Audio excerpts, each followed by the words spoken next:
Muy buenos días a todos y todas, bienvenidos, bienvenidas un día más a una clase de biología y geología para primero de la ESO. Hoy vamos a comenzar con un tema nuevo, como quedan pocos días de curso, vamos a verlo muy rápidamente. Es el tema 11.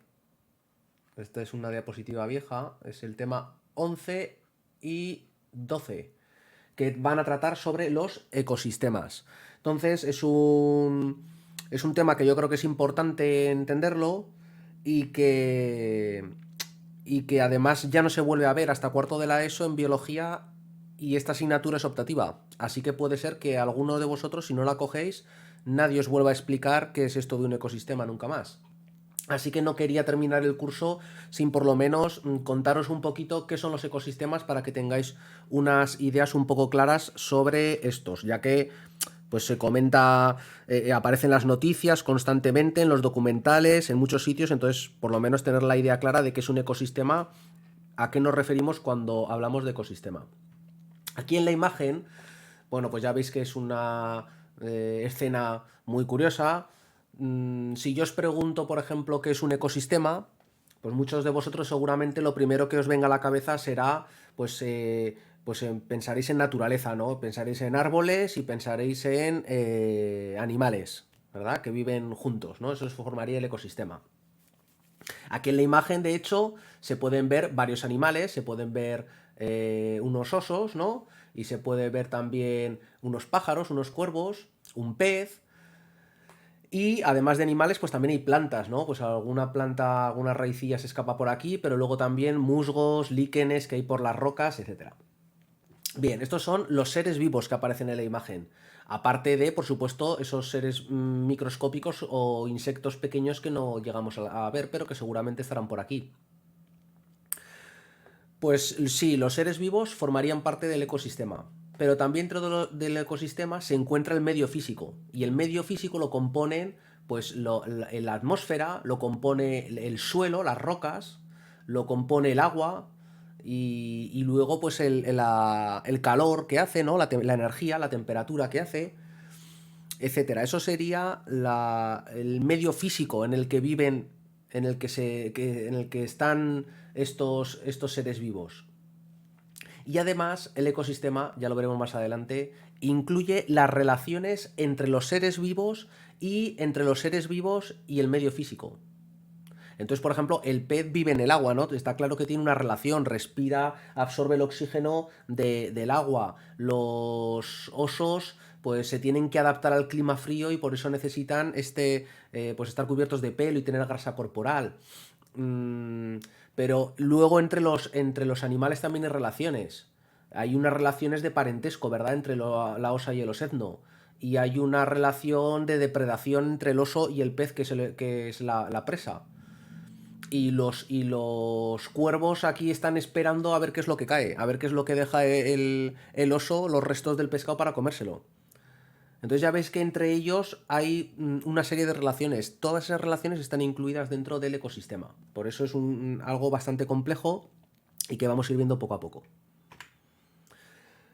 Primero, decir qué es la biosfera. Ya hemos hablado de los sistemas terrestres, de las capas que componen la Tierra. Bueno, la biosfera sería la capa donde se encuentran todos los seres vivos. Y ya hemos dicho alguna vez que la biosfera se encuentra precisamente donde coinciden los otros sistemas. Donde coincide la geosfera, donde coincide la hidrosfera y donde coincide la atmósfera. Allí es donde se encuentran los seres vivos, porque estos necesitan de estos componentes, necesitan gases para poder respirar, necesitan o intercambian gases con la atmósfera, necesitan agua, obviamente. Nosotros somos parte de la hidrosfera, por así decirlo, porque los seres vivos somos en gran medida agua. Y luego necesitamos la geosfera, las plantas necesitan sales minerales para nutrirse, que las toman precisamente de la geosfera. Los animales terrestres estamos viviendo sobre la geosfera, las plantas estamos viviendo sobre la geosfera. Entonces, ya veis que es muy importante, y la biosfera se encontraría entre estos tres sistemas. Entonces, ¿qué es un ecosistema? Claro, un ecosistema sería un sistema, obviamente, sería una parte del planeta que tiene unos límites, que estaría definido, ¿verdad? Unos límites, nosotros delimitamos una zona y decimos esto es un ecosistema. Por aquí. ¿Vale? Este es nuestro ecosistema. Tiene unos límites que lo distinguen de otros ecosistemas que pueden estar al lado. Y en el cual, en esta parte del espacio es donde se encuentran una serie de seres vivos junto con el medio físico en el que se encuentran, ¿no? Lo que hemos estado hablando. El conjunto de los seres vivos de un ecosistema se llama biocenosis o también se le llama comunidad.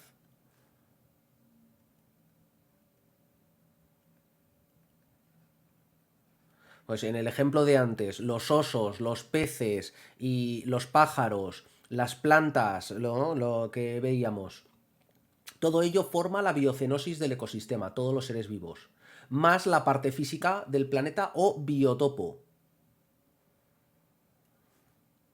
Y dentro del biotopo vamos a encontrar las rocas, el agua, la atmósfera, la presión, la temperatura, todos estos factores que no son seres vivos.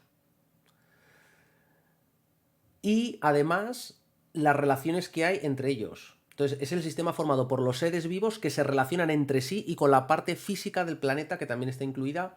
Eso es lo que compone el ecosistema. Y se puede traducir o se puede resumir en esta pequeña formulita. Un ecosistema es igual a la biocenosis más el biotopo más las relaciones que hay entre ambos.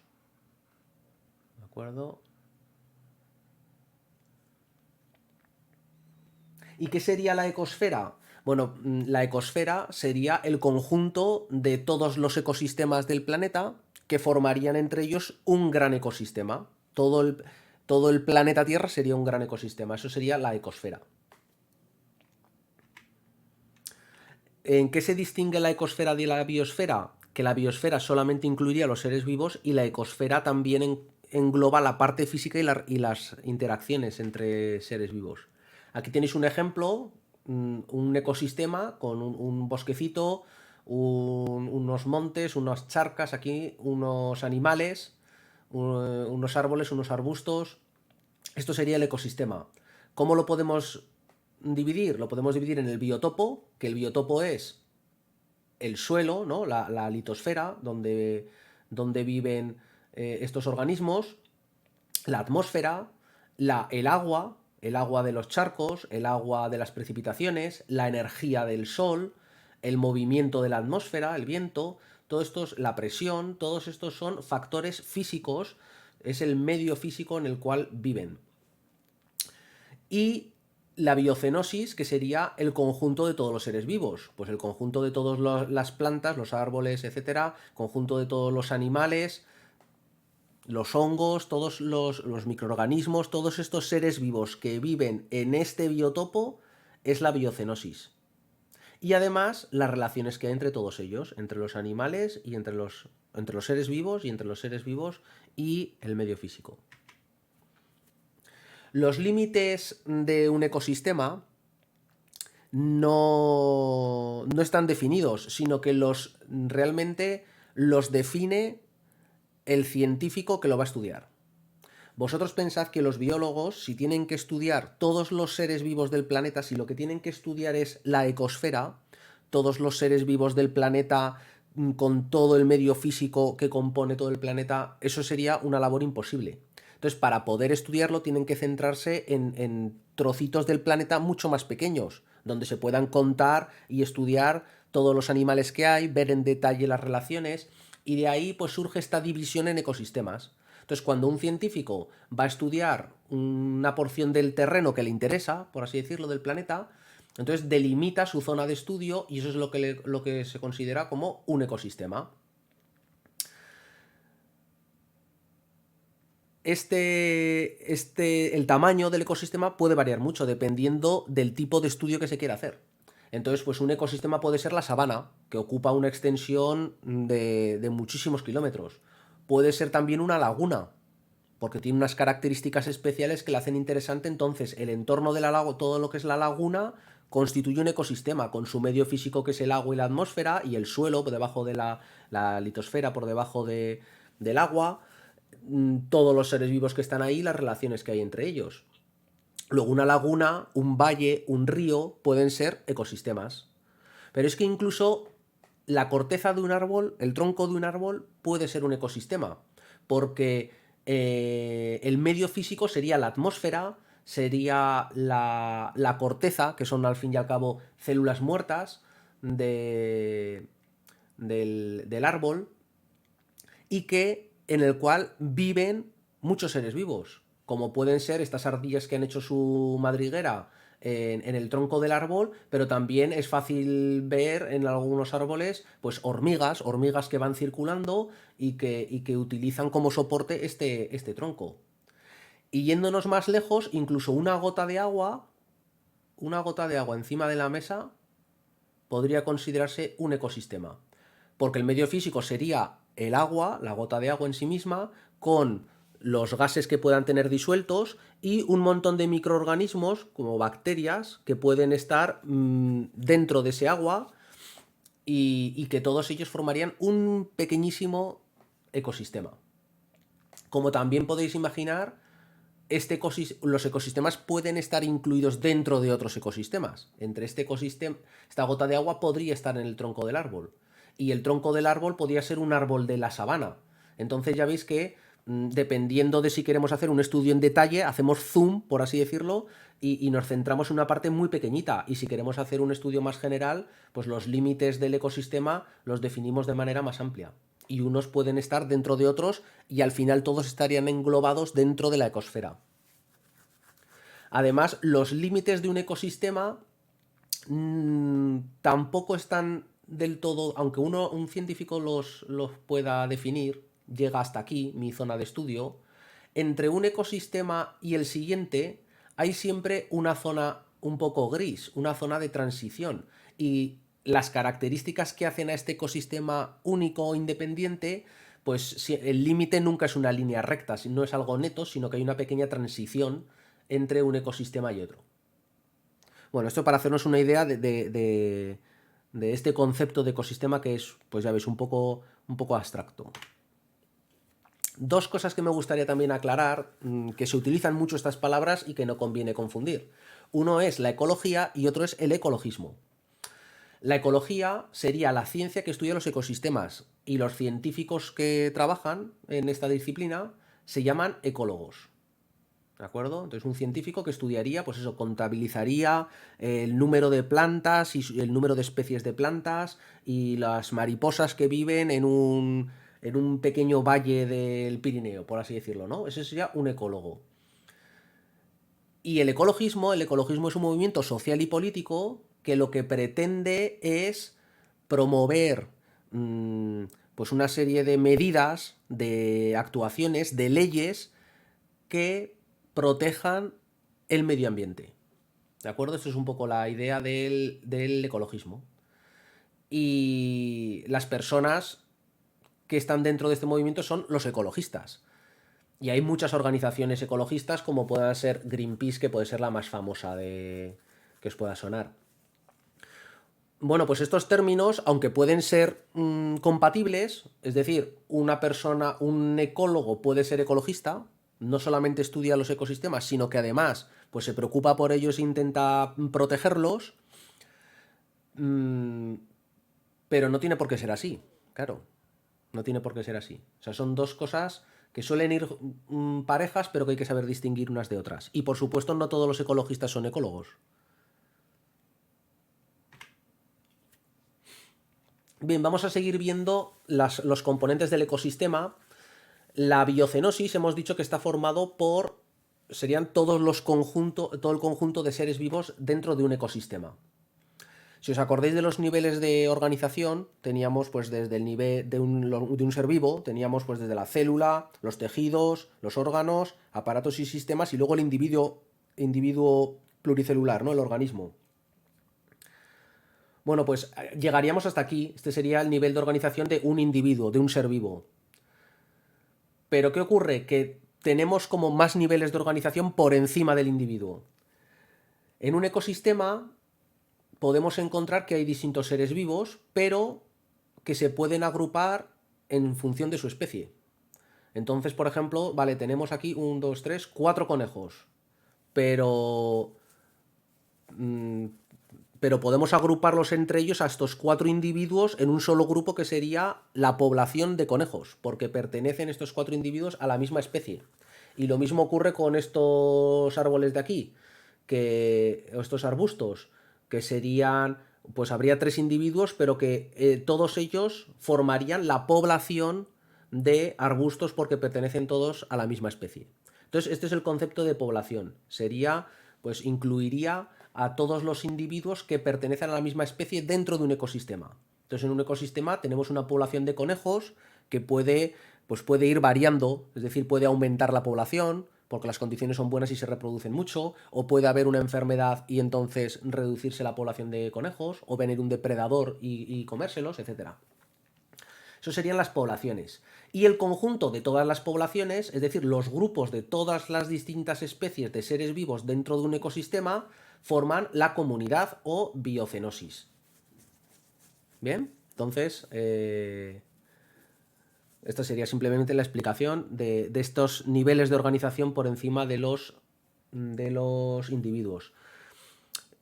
Entre ellos aparecen una serie de factores que van a ser considerados como los factores bióticos, los bióticos de vida, las relaciones que existen entre estos seres vivos.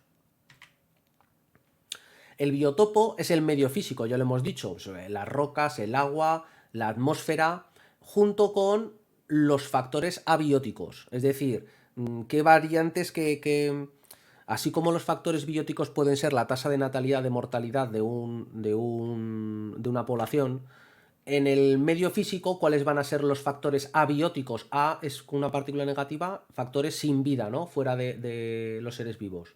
La temperatura va a ser clave para el crecimiento de las plantas, o sea, para muchos animales, como por ejemplo, bueno, pues los pingüinos están adaptados al frío, el que cambie la temperatura pues puede perjudicarles. La humedad también, eso va a determinar el clima de una zona y entonces los seres vivos se van a tener que adaptar. Si cambia el clima, los seres vivos pues también tendrán que adaptarse o marcharse. Y luego la luz es un factor importante, yo os decía, para el crecimiento de las plantas y el desarrollo de la vegetación en todos los ecosistemas. Si hay más luz, si hay menos luz, más horas de luz, etcétera. Otros factores abióticos, pues son, por ejemplo, el relieve. El relieve también va a determinar pues, dónde se encuentran algunos seres vivos, o la salinidad, la presión. Si es un río, la velocidad del agua, por ejemplo, puede ser un factor abiótico que va a condicionar qué especies hay en ese río. Bueno, ya veis que hay muchos. Entonces, los factores de un ecosistema son los componentes del biotopo y de la biocenosis que afectan al desarrollo de los seres vivos de un ecosistema. Los factores abióticos, pues climáticos, físicos y químicos, ya hemos estado diciendo ejemplos. Y los bióticos son cómo se relacionan los seres vivos entre ellos. Voy a pasar esto muy rápido porque ya lo hemos estado comentando. La luz es importante, pues porque afecta a los seres vivos, bien, pues porque hábitos de animales o las plantas tienen que competir por la luz. Unas están acostumbradas a la sombra y otras necesitan crecer mucho para captar la mayor cantidad de luz. En los océanos, por supuesto, las zonas próximas a la superficie llega mucha luz y aquí va a haber mucha vida, va a haber mucho fitoplancton, organismos, algas, etcétera, y muchos peces y muchos animales se van a alimentar de este plancton que hay en la zona próxima a la superficie. Conforme vamos bajando y menos luz, llega un momento que ya no puede haber organismos fotosintéticos y estos animales solamente se alimentan comiéndose los unos a los otros o los que ya están en las zonas más profundas solamente de los restos que caen. La temperatura, pues ya veis, ¿no? Se tienen que adaptar según su estrategia, según sean homeotermos o poiquilotermos, van a tener que adaptarse de una manera u otra a la temperatura del ambiente. La humedad, por supuesto, ¿no? Pues plantas, por ejemplo, que son acuáticas prácticamente y otras que están adaptadas como el cactus, a la sequedad, a la escasez de agua. ¿Qué relaciones en los factores bióticos, qué relaciones podemos encontrar entre los seres vivos? Pues como la osa y el osedno, ¿no? La familia, tenemos sociedades, las sociedades son por ejemplo, las hormigas y las abejas, que proceden todos de un único individuo, de una reina, ¿verdad? Que forma esta sociedad, del cual de ella nacen todos estos, son como todos hermanos, por así decirlo, de madre. Y además hay una distribución de las tareas, ¿no? Son sociedades complejas, unas son las hormigas obreras, otras soldado, otras, ¿no? Bueno, pues esas son las sociedades. Las colonias suelen ser organismos que se reproducen tanto por reproducción sexual como por asexual y están pegados unos con otros, crecen unidos formando pues estos grandes grupos como de esponjas o de pólipos. Los gregarios son grupos de organismos que se desplazan juntos en bandadas, bancos o manadas, como los ñus o las bandadas de aves o los bancos de peces. Estos son intraespecíficas dentro de una misma especie, pero entre organismos de especies diferentes también se pueden relacionar. Y muchas de ellas ya las conocemos. La competencia, dos especies diferentes van a competir entre ellas por el alimento. Un ejemplo de los documentales, los leones o los guepardos y las hienas. Entonces, el guepardo va a cazar a la gacela, pero muchas veces, claro, la hiena también se alimenta de la gacela. Y la hiena va a intentar quitarle al guepardo la comida. Por eso hay una competencia entre ellos. Y en esta relación siempre hay uno que pierde, siempre hay uno que al final se lleva a la gacela.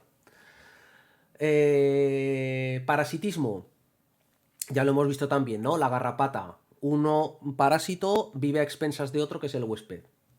La depredación, la gacela, o sea, el guepardo se come a la gacela. Y el mutualismo es cuando ambos cooperan, como por ejemplo el pajarito y el búfalo. El pajarito se beneficia porque tiene comida muy fácilmente, come todos los parásitos y al búfalo le desparasitan.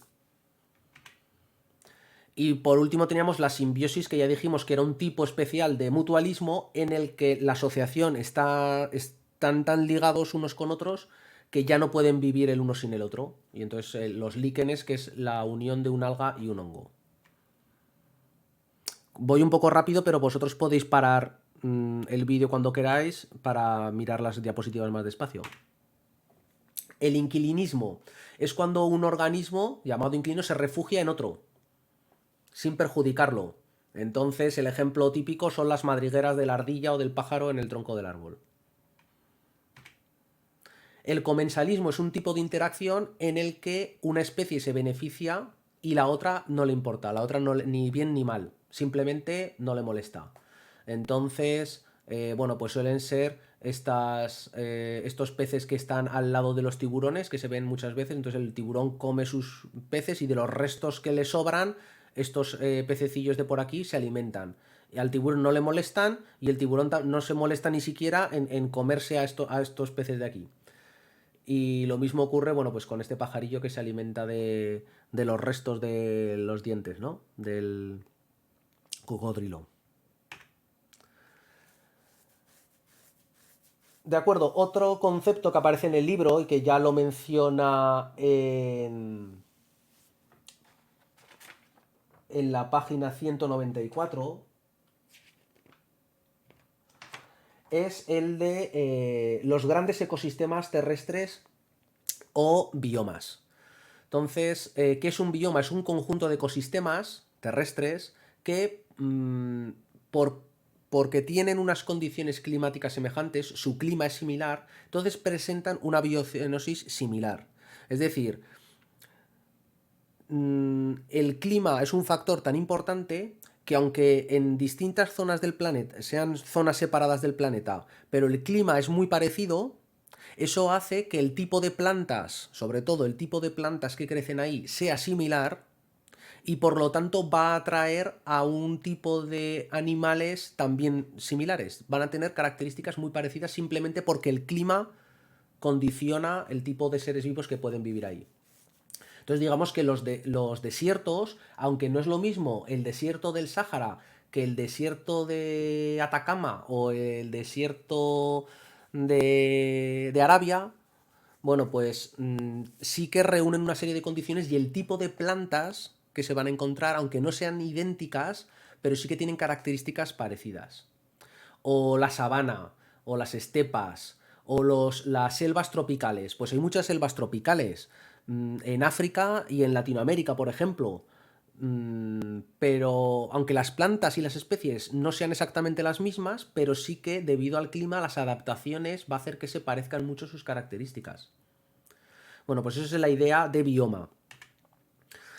Como los biomas están condicionados por el clima y el clima a su vez está muy condicionado por la latitud, lo que se ve es que hay grandes bandas climáticas, hay una zona fría en los polos, ¿verdad? Luego hay una zona templada en las latitudes medias y en torno al Ecuador aparecen las zonas tropicales ecuatoriales cálidas. Bien, entonces digamos que son estas tres bandas que se repiten en los dos hemisferios. Bueno, pues según esto se van a distribuir los biomas. ¿Qué ocurre? Que además de estas grandes zonas climáticas, pues el estar más cerca o más lejos del océano, eso va a influir mucho en el clima. O el relieve, si hay montañas, por ejemplo, eso también va a influir en el clima y por eso no, los biomas no coinciden, como veis en la foto tenéis los biomas más importantes del planeta no coinciden exactamente con bandas, aunque esta zona verde clara de aquí, que es la taiga, se encuentra, que sí que parece que es como una banda continua, pero no es exactamente una banda exacta. O por ejemplo, las zonas de los desiertos. El bioma desértico, que es esta zona aquí naranja, pues sí que parece que está en torno a la zona tropical, pero aquí sube bastante hasta la latitud media, debido a la continentalidad. Y por aquí, por ejemplo, pues en Norteamérica también llega a latitudes medias. Entonces, como veis, sí, está muy controlado por el clima. Se pueden ver estas bandas que están bien representadas. La zona tropical de bosque tropical de rainforest, ¿no? Plurisilva. Sí que ocupa una zona pues bastante tropical ecuatorial. La sabana también, ¿veis? Es esta zona así de verde más clarito. Sería la sabana y que está en torno a los trópicos. Bueno, pues sí, está muy controlado por el clima, pero por las bandas climáticas, pero ya veis que hay ciertos matices o diferencias locales. Otra fotografía también con los biomas, aquí se aparecen todos los biomas más importantes, el desierto polar, donde pues claro, no crece vegetación y es un desierto, hay muy pocas precipitaciones, por eso es un desierto, no porque haya vegetación o no. Luego tendríamos la tundra también ocupando zonas próximas al círculo polar, la taiga, que sería ya un bosque de coníferas muy típico de las zonas también de latitudes altas. ¿Qué más tenemos? El bosque templado o caduco, pues también, pues en la zona templada ya es este verde más brillante. La estepa templada, el paisaje estepario que ya veis que ocupa gran parte de Asia, parte de centro de Estados Unidos. Y luego veremos cómo también en Aragón, aunque no aparezca aquí, tenemos una pequeña estepa muy interesante. La selva tropical, por supuesto, pues en la zona cerca del Ecuador y de los trópicos, ¿no? El morado que nos interesa es el tipo de bosque mediterráneo que lo encontramos pues alrededor del Mediterráneo, pero también en Australia y también lo encontramos pues en la zona de California, por ejemplo, tenemos un clima mediterráneo. Y así vamos encontrando pues distintas subdivisiones de estos grandes ecosistemas que son los biomas terrestres. Aquí tenéis una tabla con pues, las características principales de cada uno de ellos. En el libro lo tenéis muy bien explicado. La selva tropical, pues todo el mundo se hace una idea. Aquí tenéis la localización. Se caracteriza principalmente pues, porque tiene lluvias todo el año prácticamente. La sabana pues es una pradera de gramíneas, es la característica fundamental. Las temperaturas son cálidas durante todo el año y pues tiene precipitaciones escasas y estacionales. Y se encuentra pues también en torno a las zonas tropicales, ¿no? La sabana africana es la que todos nos suena. Y luego tenemos los desiertos cálidos, pues que se encuentran dentro de los biomas cálidos y ocupan pues también zonas tropicales. Son pues los grandes desiertos del Sáhara, de Arabia, y se caracterizan porque para ser un desierto tiene que estar al menos 12 meses sin precipitaciones. En las zonas templadas tenemos el bosque mediterráneo, muy conocido por todos nosotros porque es el que tenemos más próximo, y que, bueno, pues encinas, pinos, arbustos, ya lo veis por aquí, son los árboles más típicos y los animales comunes que podemos encontrar, pues desde los conejos, los zorros, los jabalís, son los así animales más característicos. El clima mediterráneo, verano seco e invierno con lluvias. La sequía estival es lo más característico. Y luego tenemos el bosque caducifolio. Bosque caducifolio, pues robles, pues ya requiere una latitud un poquito más alta y más humedad. Por eso solemos encontrarlo en el norte de España, que es un clima un poco más frío y más húmedo, y donde se desarrollan más estos bosques, o también pues subiendo en altitud, ¿no? En las montañas también podemos encontrar estos bosques de arces, de robles, castaños. En los climas fríos tenemos la taiga. La taiga es este tipo de bosque, de hoja perenne, que son pues de coníferas, los abetos, los pinos, pero sobre todo eso, ¿no? Los abetos son los más característicos y forman vastas extensiones, y los animales de estas zonas pues pueden ser el oso o osos, ciervos, son los que se suelen encontrar aquí. Y ya por más al norte todavía, o al sur, ¿no? En el hemisferio sur, tendríamos la tundra, un clima mucho más frío que la taiga, en lo cual ya no hay árboles, y ya lo que hay son plantas pues muy pequeñas, gran parte del año permanece completamente helado, y solamente se deshiela un poco en verano, que es cuando realmente pues aparecen, cuando más vida hay, ¿no? En ese corto periodo de verano donde desaparecen los hielos. Animal típico, el reno, ¿verdad? El reno, los alces, son los animales pues herbívoros de estas zonas que tienen escaso pasto.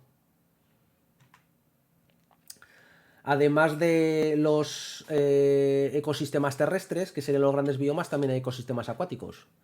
Entonces, dentro de los ecosistemas acuáticos encontramos pues una serie de factores, como van a ser, o bueno, por distintos tipos, ¿no? Vamos a tener los ecosistemas marinos, los ecosistemas de agua dulce.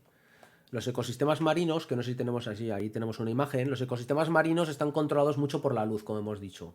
La zona poco profunda es donde se puede realizar la fotosíntesis, y donde pues más organismos hay, fitoplancton, algas, que van a ser los productores, y muchos animales, o sea, zooplancton, y luego peces e incluso pues cetáceos, van a alimentarse de todos estos pequeños organismos, y va a haber mucha vida en torno a esta zona con luz, ¿no? Luego tenemos la zona batial más profunda, debajo de la zona pelágica, por debajo de 200 metros. Aquí ya no se puede hacer la fotosíntesis porque la mayor parte de la luz se ha absorbido, y pues viven peces o moluscos, o como cefalópodos, ¿no? Como los calamares, que se alimentan entre ellos, básicamente, se comen los unos a los otros, y también pues de los restos que pueden ir cayendo. Y en la zona abisal más profunda, incluso la adal, en las fosas oceánicas, lo que viven es sobre todo de los restos que caen. Eso en cuanto a los ecosistemas marinos. Tenemos también los ecosistemas de agua dulce, y tenemos dos tipos, los de aguas corrientes y aguas estancadas. Los de aguas corrientes son los medios lóticos, los arroyos y los ríos. Entonces, en torno a los ríos hay en torno a los ríos hay un tipo de plantas y de animales que son muy característicos de las zonas de ribera de los ríos y que van a ir variando conforme nos alejamos del arroyo. Es decir, va a haber plantas que van a vivir en el agua, que van a ser acuáticas, y luego vamos a tener otras que van a ser de transición, pues como juncos, ¿no? Y luego ya vamos a tener arbustos y incluso árboles. Y lo mismo ocurre con los animales, ¿no? Los tipos de peces van a variar dependiendo del oxígeno que hay en el agua, de la velocidad de la corriente, etcétera. Y por último tenemos los medios lénticos, que son los medios de aguas estancadas, los lagos, las charcas o los pantanos. Y que en ellos, pues bueno, el factor principal, uno de ellos es la cantidad de luz, la temperatura y el oxígeno disponible. Cuanto más cerca de la superficie, más luz y más oxígeno hay. Y conforme vamos bajando, si el lago es muy profundo, entonces va a empezar a escasear el oxígeno y va a aumentar el dióxido de carbono. Y eso va a condicionar pues el tipo de animales que viven en el lago. El tipo de animales y de plantas, por supuesto. Bueno, y estos serían los principales ecosistemas. Voy a dejarlo aquí porque si no el vídeo se hace muy largo. El próximo vídeo continuaré con las distintas relaciones entre los seres vivos que podemos encontrar. Y antes te explicaré algo del suelo, que es muy importante, pero me gustaría mencionarlo. Entonces, echadle un vistazo al vídeo, también echadle una mirada al libro, la página 200 y 201 habla de estos medios acuáticos. Si tenéis cualquier duda, las clases siguen hasta el día 23, entonces pues me podéis preguntar lo que queráis y sin más me despido hasta el próximo vídeo. Hasta luego.